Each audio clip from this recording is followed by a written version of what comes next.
Hi guys, welcome back to my channel. Today I'm going to show you how you can migrate a Windows 10 to SSD from your old hard disk into your new SSD easily and effectively.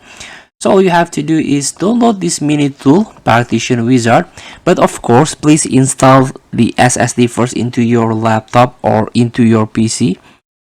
And after that, make sure your SSD is already installed on your PC. Windows can read your SSD. And how to migrate it? No need go to the BIOS first.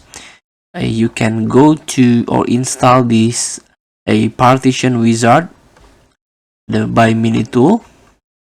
And after you download from the web, you can try to migrate. Here we go. This is the app. Try to use the the free version. So this is the analogy. I already used 2 SSD here, of course from my old hard drive.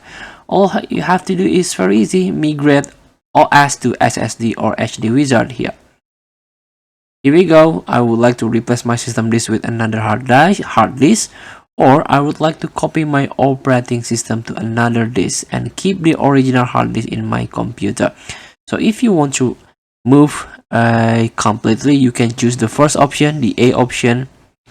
Menu tool partition wizard will copy all the partition on the system disk to another disk.